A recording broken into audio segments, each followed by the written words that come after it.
Alrighty, what is up YouTubes? Mountain Man Magic here to give you a spicy deck tech. This is for the Brawl queue. Now, with the coronavirus craziness, Wizards has opened up the Brawl queue because so many people are just stuck at home. And this is the deck that I found. If I want to win 75 or 80% of my games and just get my wins done for the day, honestly, this deck is so good, you're going to win a strong majority of those games. And that's largely because Uro here, our commander, is blue and green have a lot of pushed cards right now, especially in Standard, and they're like the Bash Brothers of Magic at the moment, and Uro just brings all of the best to a single deck, to a single card, really. Anything in Magic that draws you cards is typically good. Anything in Magic that ramps you is typically good. And the fact that they're both combined into a 6/6 that does that for you every time it enters the battlefield or attacks, yeah, he's just ridiculous. So, with this, our goal is to annoy our opponent if we need to by countering their commander or shutting their commander down, and then just playing enough stuff to ramp out, play land, draw enough cards to where we've just gotten too far ahead that we can't be stopped, and take advantage of blue's card draw and control, and green's super strong, obnoxious creatures that really can't be outmatched or beat. So, yeah, with that, Spectral Sailor is our first card we'll look at. It's just, you know what it does at this point. 1/1 flash flying draws you cards. Opt is there to help you draw cards, find the card you need. Our 2-drops now, which are pretty important. You want to make sure you have one of these in your starting hand, regardless of what it is. Brineborn Cutthroat, just to be that nice, big, annoying threat at some point. Fairy Vandal pairs pretty well with Uro. Vantress Gargoyle helps us get stuff in our graveyard to escape Uro out sooner than later. Elysian Caryatid helps us ramp, same with Incubation Druid. And the Adapting's not too bad, also pairs well with the Great Henge so that it can be producing more mana sooner if you happen to play it later in the game. Paradise Druid, good card. Frogify helps shut down their commander or just monster problem creature if we need to. Lazotep Plating is one of my favorite cards from War of the Spark. People always forget about this card. Hexproof for you and all of your permanents. It really, really ruins a lot of your opponent's plans, and they never see this card coming. Everyone just forgets about it. Just a huge fan of this card. Negate, classic counterspell, Omen of the Sea, great card. Quench, great card. Tail's End, even better card. Essence Capture, not too shabby. Growth Spiral, I just feel like if you're playing blue-green in Standard, Growth Spiral has to be in that deck. Same with Hydroid Krasis, because it's such a ridiculously good card. Brazen Borrower, just a lot of flexibility there for you when you need it. Rosethorn Acolyte is probably the weakest card in the deck and can be taken out. It's just in here because, honestly, I've changed this deck up a lot, and you can play a suboptimal list with Uro. He just gives you so much card advantage and mana ramp that it's really hard to at least not be competitive in just about every game. So I digress. Rosethorn Acolyte's in here, again, just to help us get mana on the board, be a creature. Threshing Bronchodon, always good flexibility there. Mystical Dispute helps in any deck that you're playing against that blue card where you have that 1 blue mana available. It's a cheeky counterspell that your opponent may not account for. No Escape, another counterspell. Mu Yanling, I can read. Just a big fan of her because she's that inevitability factor as well. Every other turn, you're essentially getting a 4/4 flyer, or to the point where you can't be stopped, you can shut down one of their creatures. You can maybe draw a lot of cards. I don't think I've ever actually used her ult because just her creating the bird flying tokens is so effective that you sometimes don't need to worry about getting to her ult. Sinister Sabotage, there for a counterspell as well. Relentless Pursuit helps us get what we need, as well as cards in our graveyard. One of the few just actual removal spells that we need from Incongruity, can be super effective, and the Exiling also helps a lot. Questing Beast, it's probably the most push card in Standard right now, and people often forget that when it hits the player, it also hits their Planeswalker. That can really cause a lot of frustration, and I've even seen people play this as their commander and not remember that when you hit a player, it's going to hit their Planeswalker. And I see them attack my Planeswalker with their Questing Beast. Big head scratcher, but there you go. This card's just obviously really good. Shifting Ceratops, I'm a huge fan of because it can't be countered. You can give it haste, get in for some unexpected damage or unaccounted for damage that can really help you stabilize, get back in front. Frilled Mystic for the counterspells. Tamiyo, big fan of her because she shuts down the other Titan, the red-black Croxa.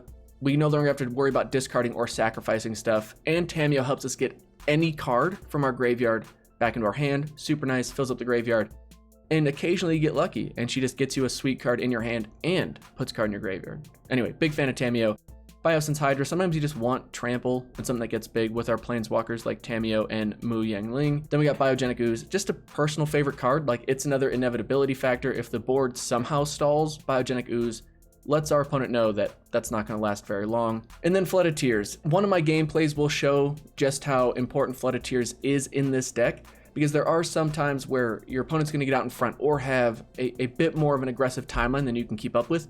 And Flooded Tears resetting the board and you probably ramping quite a bit land-wise means you're going to get well ahead and probably just take control of the game if this spell lands.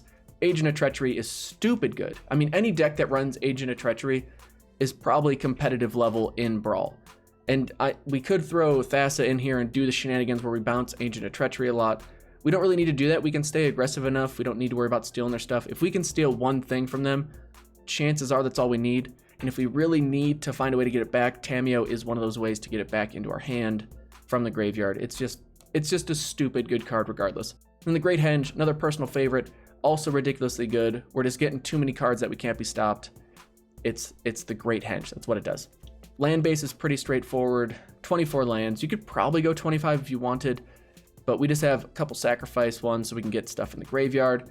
Blast Zone can be super helpful as well against those aggro decks. And then really just every blue, green, monocolored Castle Vantress. I don't run the green rare land because you never need 6 green specifically for creatures, so it's not going to help us any. And I guess that one small instance where it comes into play tapped could hurt us, so I don't see the need to play it. So with that, again, there's plenty of games I've played with this deck where we just counter our opponent's commander once or twice and they scoop because they just don't want to deal with that. They don't want to deal with it. I get it, but that's kind of what blue does. Or they think they're going to outrace you, and if you can go on curve, especially if you're on the play Uro out, ramp a little bit, your board's going to get to the point where you're stabilized and then able to get ahead on cards and creatures on the board that they're not going to be able to aggro you down. Uro's just stupid good. I don't know how else to explain it other than just saying and reiterating. Drawing cards wins you games. Ramping on mana wins you games. When one card does both of those, you're going to win a lot of games. And that's Uro in a nutshell for you. So with that, let's get into some gameplay.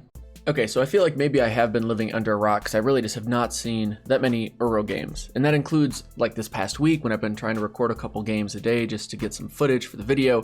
I legitimately have not seen another single Uro deck. I've seen plenty of Haktos decks though, and they always give me that impression of someone that's just really impatient.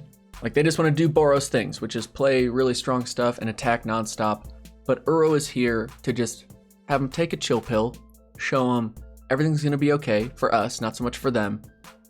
And here we are. And also for these videos, the gameplay, I've done shorter to longer. So if you just want to see a few quick games, you can watch this. If you want to see the longer games where I make tons of misplays, those are there at the end. But now we're really able to get this cheeky little tail's end on their Haktos because of our Druid. That makes me super happy because you can tell it's probably just tilting them just a little bit. White-red isn't great about mana ramping or catching up on something like that impacts their commander's mana cost. Hopefully that can buy us some time to really stabilize, get ahead on cards, and get ahead on board power where we're really not at the risk of being blown out or worrying about some combat trick they may have. Embercleave, of course, is always going to be a risk with this. Now with shifting Ceratops coming down, it's nice we can give it haste to knock down Gideon so we don't have to worry about that removal. Granted, I don't think they would have used it this coming turn anyway because they probably don't want to lose their Gideon. But now this turn, I'm curious what happens because if they play their 5th land and then they play Haktos again next turn, we have to keep up our Essence Capture. But fortunately for us, they just use a couple removal spells. We're happy to use our life as a resource here, and they miss a land drop, which is pretty crippling against our deck because we're just going to draw so many cards. I'm not really all that worried that we don't have a ton of spells in hand that at least can impact the board immediately. But I love Tamiyo. Tamiyo's such a good card. People forget about her passive ability, and it's super good against Kroxa because we no longer can sacrifice or discard cards. So Tamiyo's huge, as well as just getting us any card back in our graveyard, and sometimes getting really lucky and picking that Agent of Treachery right off the top, which is just super good against a Boros deck.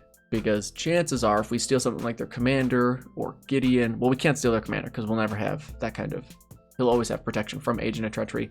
But if we steal something like Gideon, they're probably not going to have a way to deal with it, or at least deal with it and still be competitive in the game. So just having those mind games is really nice, and Agent of Treachery, honestly, is just pretty dumb in this deck. Now, they get rid of Tamiyo, makes me a little sad, but potentially, depending on, what happens, we could find a way to get it back. And then, lo and behold, Thrashing Brontodon shows up. Don't mind if you do. I decided to play Uro because if we fortunately enough get a land here, we can play Thrashing Brontodon and get our Tamiyo back, which, look at that, sometimes better be lucky than good. We do. We'll play down the Brontodon. We'll destroy it to destroy their prison realm, get back Tamiyo, and I'm always just like looking for the ooze. I feel like Biogenic Ooze is an unstoppable card against a deck like Haktos. Because if they're wiping the board, they're probably wiping the board against themselves as well, and again, we can recover, but we don't hit it anyway. There's just a bunch of garbage that goes in the graveyard. It's fine. It's escape fodder for Uro if they do find a way to deal with it. But again, our opponent, we're tapped out, but our opponent missing those land drops means there's no way they can play Haktos this turn. So from here on out, we're in a pretty good spot where as long as Uro stays in play, which he's going to because our opponent here tried to get a little cheeky, a little Perforos's intervention, but didn't have enough mana to just blow up Uro right away. They attack us, and they thought we would block, but we don't, because why would we? And they just scoop, knowing that they can't catch up, because that's the power of Uro. On to the next game. Nate, you is playing Nicol Dragon God. And this is a deck I'm always happy to beat, because Nicol is just a meanie face. He's not a good guy. He's not a super helpful, friendly. He's not helping walk people across the street. So anytime we can whoop up on a Nicol, I'm just a big fan of it. This hand I'm pretty happy with because we have ways to get some huge tempo advantages, get down some quick threats. Flashing in Fairy Vandal, let's see if they want to counter it. Because if they want to counter it, honestly, that's fine too. I'm not going to be too bothered by it, and gives us kind of an open door to play Uro, ramp out a little bit, be good to go. They ionize it. I think that's a waste on their part, but I'm not here to judge. I'm just here to win with Uro because he's super overpowered in Brawl and just honestly in Magic. Put him in the graveyard. Thankfully, we get Vantress Gargoyle, which is pretty nice. Help us fill our graveyard up a little quicker, depending on what we get. And then I'm nervous about the counterspell. I'm also nervous that if they play Nicol next turn, whatever I play could very well just die.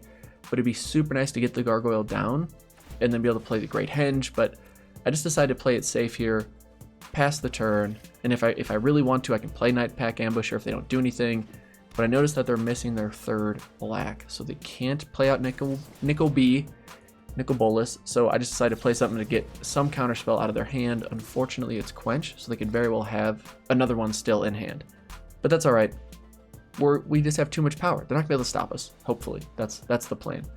Now, an issue in this deck is if you actually start missing your land drops, and we have all these spells in hand, we can only play one or two things. That doesn't feel so good. The point is that we're doing too much for our opponent to stop. But if we're only, getting the ability to play one or maybe two spells, well, that's not so great. So I decided to play two things in the hopes that no matter what they play next turn, they can't just wipe our board. Or if they do wipe our board, then at least it gets rid of removal that we can play. We don't have to worry about playing around next turn. Now, them not playing anything, missing that third black land, that's the risk of playing Nicol. He needs 3 swamps, and we kind of get free reign here. If the Great Henge lands, I feel like we win. Like, there's just no way you can stop the card advantage it generates, the power it brings, the life gain that buys you time if you need it. It's just an amazing card. But they counter it. Sad day for us. The very thin silver lining is that it just gets another card in our graveyard for Uro to come back with. We're not going to do anything. I do like the fact that the Gargoyle gives us 2 mana with Elysian Caryatid, so if we need to, we can bounce something. And what's really nice here is that they're going to create the dragon. We can just bounce the dragon. And I'm like, we should use our mana more effectively here. Nope, just kidding. Let's just use the 1 mana spell so we can get another card in the graveyard.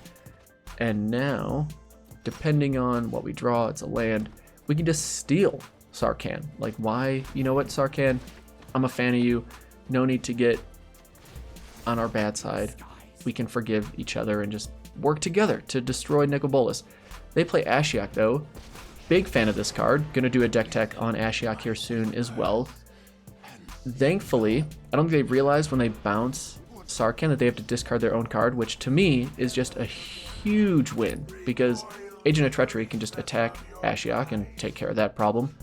And Uro's definitely coming back this turn, so we're in a pretty commanding position, and we can also then potentially keep up Counterspell for Nicol Bolas. Now, I said Uro's definitely coming back. Do I actually cast it? I do actually cast it. And look at that, we're doing it. Our opponent's in a pretty brutal spot right now. I don't really know how they can come back from this, but we'll give them a chance. You know, we'll let them try, and then they try to maybe think of how they can just must a third swamp to the top. It's not happening.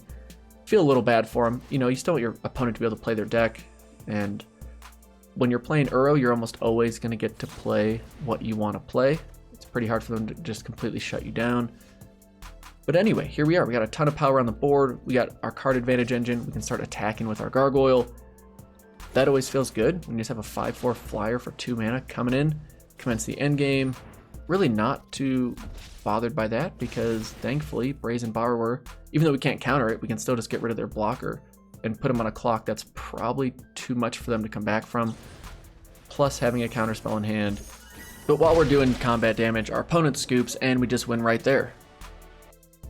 Now, even though I've shown that Uro is the best commander, obviously, to play in Brawl, there's definitely some challenges, and Heliod is one of those, because with him using lifelink in such an effective manner to make everything bigger, which means you're gaining more life, which means you're getting more counters and making threats bigger and bigger, he can get out of hand quick. So I'm very happy to have Tail's End in my hand to make sure we have at least one counterspell ready to go for whatever he's trying to do.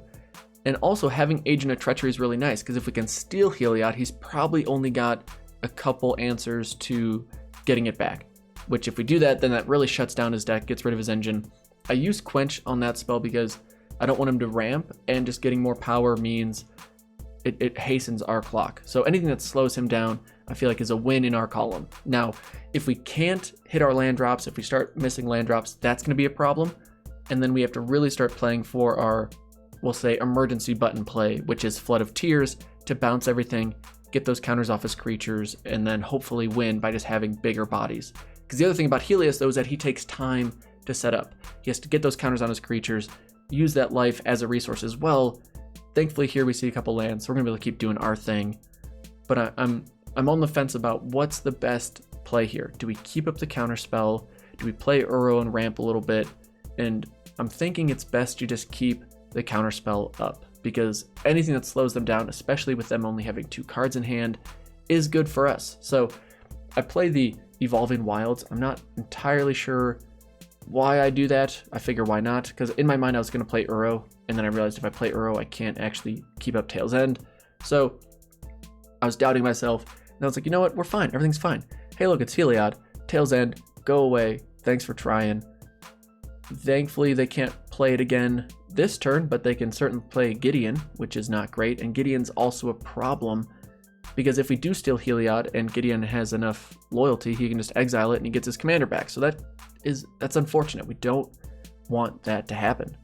Now, even still, their board isn't super threatening. We can just hang out, throw some blocks in the way. We still have plenty of time, have plenty of life to use as a resource. We just want to make sure that we can keep progressing our board. Now, unfortunately, not having a counterspell here has me at odds of what I can do, but I'm like, oh no, I can play Uro and the Great Henge. And I think, wait, can I play Uro first? No, because that's just not how math works. I gotta play the Great Henge first to use its mana, but for some reason, it just took me a really long time to realize that. And then I wait for it, and I'm thinking about it, and then I have no idea what I'm thinking about here. Maybe I'm like, oh, I keep 3 mana up to be able to use Omen of the Sea and get another card in my graveyard. I think that's what I decided on. Do I agree with it? No, but we'll just pretend it works out. And maybe it's because I realize that we have to get to Flooded Tears as quickly as possible. So scrying 2, helping get cards off the top of our library, that's the bigger priority right now. Because with them getting Heliod down as well, we're on a pretty quick clock here. So if I don't find Flooded Tears in the next few turns, we're probably hurting, right? Like we're probably in a bad spot. So maybe that wasn't the worst call. I also, for some reason, just hit past to blockers, hit past to damage without actually blocking anything. So I take an unnecessary 3 damage here by not blocking Daxos. Oh well. It's all fine. Everything's gonna be okay. Don't like we're here because we're gonna be just fine, right? So we decide, let's activate the ability, gain some life. Thank you. Unfortunately, not what we want. So we just gotta throw them to the bottom, even though they are good cards. Here we are. We're at Agent of Treachery time, and I think, okay, if I steal Heliod, again, Gideon can just exile it. That's a bummer. So instead, how about we play a couple creatures, draw a couple cards. We still have some time, and if we get Bioessence Hydra down, then we also have a nice blocker to at least jump in front of something if we need it to. Or it having trample means we're gonna be able to get over and do some damage to Gideon so that he cannot exile Heliod if and when we steal that. Also, Uro's just a really good card, and we can play that out sooner than later. That can jump in front of and block Heliod, depending on where he puts the counters. It's a land, not great, but also not the worst. Blast Zone. Blast Zone's one of those cards where I'm like, oh yeah, this card is really good against their deck because they play a lot of 1 and 2 and 3 costed things. So if we play Blast Zone, that can be our cheeky little way to remove a ton of the problem cards that they have in play. No matter how many counters they have on them, Blast Zone could take care of it. Play out Hydra Crisis as well, again, because we're just trying to draw as many cards as we can to find that fling and do on their turn. They've got a big turn potentially coming up, and they play God Eternal Oketra, which is not bad, because again, our game plan is fine. Flood of Tears, bounce everything, and them creating tokens or whatever is fine, totally fine. Unfortunately, like, I'm realizing how annoying that combo is with Daxos. Every time another creature enters the battlefield or dies, they're getting to put a counter on something, so that's unfortunate, let's say that. So now they attack with everything. You know, I'm trying not to hit the panic button. We're gonna be fine, everything's gonna be fine. Let's try and like just deal with something. Do we stop the most damage? Do we take the most and try and affect their board? Great, we can get rid of at least one lifelinker, take a bunch of damage, but maybe that slows them down just a little bit? Question mark, let's find out. And then I also remember, oh yeah, didn't they just make that thing indestructible? So it's not going anywhere. That's unfortunate. And then we just top deck Flood of Tears, and I sit there for a second and realize, wow, that's really good for us. Thankfully, I should first send a message though, right? Like I should send the message, swing for 5 at Gideon, because I just want him to know, hey, if you come back around here, it's going to be even worse than that. Okay, just remember that. I get rid of a counterspell, kind of a bummer, but it is what it is. Flood of Tears time. They're going to be super frustrated by this, no doubt. Plus, we also get to play Uro out, which is super convenient, which also gets us Blast Zone out, which, depending on what they play, means we're just going to blow up their board next turn again, and now we're in the driver's seat. We just went from losing in a turn or two to winning in a turn or two, because we're going to win by frustration, not necessarily by damage. I think of what can I discard. We can get rid of the Acolyte because we don't need the mana anymore. We're good. We are A-okay. And they only have 5 mana. Like, they can't exactly rebuild their board to anything close to what it looked like before. Them throwing Luminous Bonds on my Uro, I thought was an interesting play. Because to me, it's not as important, but, you know, we got creative ways around it. You can have that back because, trust me, it's not going to land on anything on my side of the board ever again. We draw another counter spell. Like, now we're moving. Now we're getting the cards we need. We're drawing what we need. Just feels good. Just feels right. Like, this is how Magic's supposed to be for the Uro deck, where any challenges in your way just get pushed aside and you just win. Now they play Gideon, and I'm like, you know what? I don't even care. Play your Gideon. Not gonna be able to do much. We're killing it next turn, no matter what you play here. That's what's so awesome about this deck. And I'm like, great, keep playing the same mana costed stuff. Play a 1-drop. Yeah, play another 1-drop. Love it. Big fan of that. I think, do I counter it? I'm like, no, let's just save that for Heliod. Oh, another 1-drop. Okay, that sounds great. Apparently, they forget what Blast Zone does, and I just think now's the time. As soon as they do that, sorry, Gideon, ain't gonna happen. We just wipe their board. And now we have a handful of cards, very powerful, strong cards. They realize what's happening. There's no catching up. We got them. Go, Uro. And here's really how a majority of the other games end. Like I said, you counter their commander, they scoop, they want nothing to do with the game. Uro's just super good. Thank you all so much for watching. Again, Deck Tech, If you want the deck tech, it's in the description of the video. Thank you so much to Card Kingdom for sponsoring the channel. Thank you to my patrons for just being awesome and sponsoring this content as well. We'll see you in the next video. Take it easy. Peace.